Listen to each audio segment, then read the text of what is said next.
চারপাশে প্রচুর মানুষের সাথে দেখা হবে, অনেক ভিড় ঠেলে এগোতে হবে, অনেক রকম কথা কানে আসবে। শুধু আপনাকে যেটা করতে হবে সেটা হলো ইগনোর। জীবনে কিছু মানুষ আবর্জনা ছড়াতে আসবে, তাদের আগাছার মতো উপড়ে ফেলে দিতে হবে। লাইফ আপনার, বাউন্ডারি আপনাকেই সেট করতে হবে। নেগেটিভিটি যেখানে দেখবেন শর্ট টার্ন সেখান থেকে দূরে সরিয়ে নেবেন নিজেকে। শুনতে খারাপ হলেও আপনার কাছেই অনেক মানুষ আপনাকে খারাপ দেখতে চায়।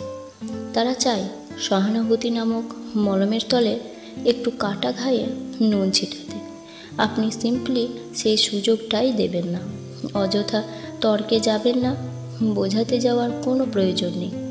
আপনার সামনে কেউ যদি বলে আপনি মূর্খ, তাই মেনে নিয়ে হেসে বেরিয়ে আসুন। ওই যে সময় আর এনার্জি বাঁচিয়ে নিলেন, ব্যাস কেল্লাফতে।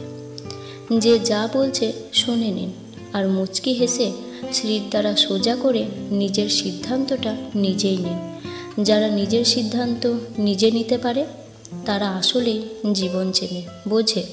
আপনাকে নিয়ে যখন বাকিরা সমালোচনা করতে ব্যস্ত, আপনি ঠিক সেই সময় গাছ লাগান, ঘুরে আসুন, রং তুলি নিয়ে ক্যানভাস সাজান, বাড়ি গোছান, গল্প পড়ুন, আরও দুটো সাহিত্য পড়ুন, নিজের পুরনো ফটো দেখুন, ব্যাডমিন্টন খেলুন, ফটো তুলুন, চা খেতে বেরিয়ে পড়ুন, পুজো করুন।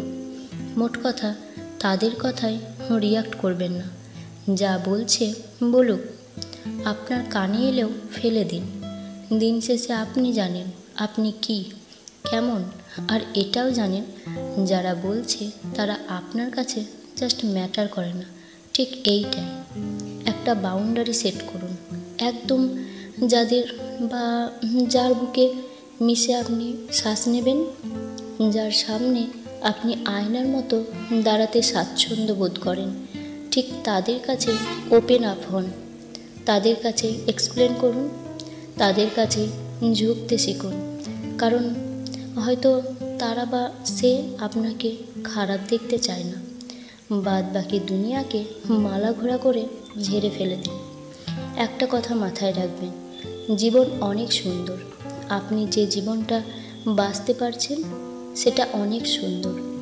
আপনাকে শুধু মাঝে মাঝে গজিয়ে ওঠা আগাছাগুলো মিটিয়ে ফেলতে হবে, অথবা কোণে একটা কাটা ঝাড় দেখলে সাইড কাটিয়ে চলে আসতে হবে।